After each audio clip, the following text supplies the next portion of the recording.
AP CM Chandrababu Kurnool జిల్లా పర్యటన schedule ఖరారైంది. రేపు జిల్లా పర్యటనకు వెళ్లనున్నారు సీఎం. ఈ పర్యటనలో భాగంగా దేశంలోనే తొలి అత్యంత భారీ ప్రైవేట్ గోల్డ్ మైనింగ్ ప్రాజెక్టుగా పేర్కొంటున్న జియో మైసూర్ సర్వీసెస్ రెండో ప్రాసెసింగ్ యూనిట్ నిర్మాణానికి సీఎం భూమి పూజ చేసి శంకుస్థాపన చేయనున్నారు. అనంతరం కూటమి ప్రభుత్వం ఈ 2 ఏళ్ల పాలన గురించి బహిరంగ సభలో ప్రసంగిస్తారు. ఇక కర్నూలు జిల్లాలో అభివృద్ధి సంక్షేమ కార్యక్రమాలకు ప్రభుత్వం ప్రాధాన్యత ఇస్తోంది అంటున్న టీడీపీ జిల్లా అధ్యక్షురాలు గుడిసె కృష్ణమ్మతో మా ప్రతినిధి మస్తాన్ ఫేస్ టు ఫేస్.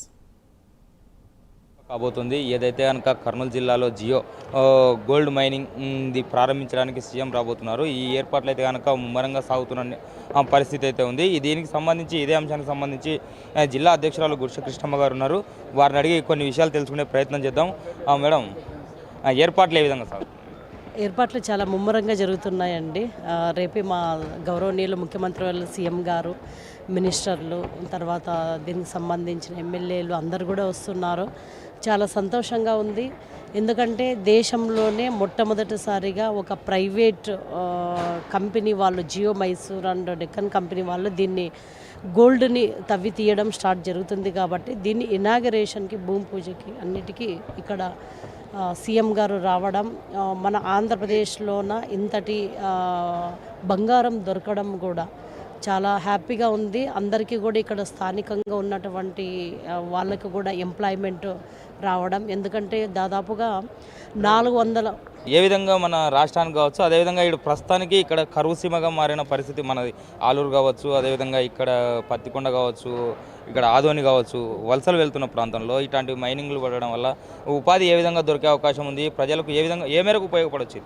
ఇప్పుడు రాయలసీమ అంటేనే రతనాల సీమను ఒకప్పుడు చాలా గొప్ప పేరుగాంచిన రాయలసీమ మనది. కానీ తరతరాలుగా చూస్తుంటే వలసలు, మీరు అన్నట్టు వలసలకి ఎక్కువగా ఇప్పుడు వెళ్తున్నారు. కాబట్టి వాటన్నిటిని తగ్గించాలనే లక్ష్యంతోన, ఇక్కడ కంపెనీలు తీసుకురావాలనే లక్ష్యంతోన మా గవర్నమెంట్ పనిచేస్తుంది.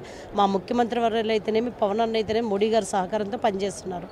ఇక్కడ ఈ జొన్నగిరి ప్రాంతంలోన మనం ఎన్నో సంవత్సరాలుగా చూసుకుంటే వర్షాలు పడినప్పుడు వజ్రాలు దొరికేవి వర్షాలు పడేటప్పుడు. కాబట్టి ఇక్కడ గోల్డ్ని తీస్తే బాగుంటుందనే ఉద్దేశంతో ఇక్కడ కూడా గోల్డ్ చాలా ఉంది. ఇక్కడ ఒకటి ఏంటంటే ప్రతిరోజు 1 కిలో గోల్డ్ దొరుకుతుంది ఇప్పుడు కంపెనీ వాళ్ళకి అనేది ఒకటి తెలుస్తుంది. కాబట్టి ఇవన్నీ కూడా మనకి రాబోయే కాలంలోన ఒక మంచి శుభ పరిణామంగానే మేము భావిస్తున్నాము. ఈరోజు ఈ గోల్డ్ జియో మైసూర్ అండ్ డెక్కన్ వాళ్ళు దాదాపుగా 400 కోట్ల రూపాయల పెట్టుబడితోన ఈరోజు మనకు రావడం జరుగుతుంది, ముందుకొచ్చారు. మేడం, ప్రస్తుతానికి ఇప్పుడు ముఖ్యమంత్రి గారు అయితే కనుక కర్నూలు జిల్లాకి అయితే వచ్చేస్తున్నారు. దీంట్లో కర్నూలు సమస్యలు కావచ్చు, అదేవిధంగా రాబోయే ఏ ప్రతిపాదనలు ముందర పెట్టబోతున్నారు? మన జిల్లాకు సంబంధించి ఎలాంటి సమస్యలను ముందర తీసుకుంటారు? జిల్లా అధ్యక్షురాలుగా మా చంద్రబాబు నాయుడు గారికి మేము పూర్తిగా హర్షాతి రేఖలతో స్వాగతం పలుకుతున్నాము. ఎందుకంటే ఈరోజు కరువు రాయలసీమలోన, కర్నూలు పశ్చిమ ప్రాంతంలోన చాలా వెనుకబడిన ప్రాంతం. మిగతావటి ఇప్పుడు నంద్యాల తీసుకోండి, అది ఎంతో కొంత సస్యశ్యామలంగా ఉంది. మిగతావి చూసుకున్న దాంతోపాటు ఇది చాలా భిన్నంగా ఉంది. వలసలు ఎక్కువగా పోతున్నారు, ఇక్కడ ఎడ్యుకేషన్ తక్కువగా ఉంది. కాబట్టి వీటన్నిటిని దృష్టిలో పెట్టుకొని మాకు ఇరిగేషన్ ప్రాజెక్టులు, గురు రాఘవేంద్ర ప్రాజెక్ట్ అయితేనేమి, తర్వాత జీడిపి అయితేనేమి, తర్వాత వేదవతి అయితేనేమి, ఇవన్నీ ప్రాజెక్టులు కూడా మాకు మంజూరైతే ఎంతో కొంత మేము ఇక్కడ ఇప్పుడు వేదవతి నుంచి సుమారుగా 80,000 ఎకరాలు వేదవతి కంప్లీట్ అయిపోతాయి. 80,000 ఎకరాలకు దాదాపు 3 నియోజకవర్గాలకు సాగునీటికి, తాగునీటికి బాగుంటుంది. అదేవిధంగా గురు రాఘవేంద్ర ప్రాజెక్ట్ అయితేనేమి, అదేవిధంగా ఇంకా ఆర్డీఎస్ అనేది 3,000 కోట్ల రూపాయలు అయింది. ఇంతకుముందు మేము గవర్నమెంట్లో ఉన్నప్పుడు 2014-19లోన 12 కోట్లతో మేము డెవలప్మెంట్ చేశాం.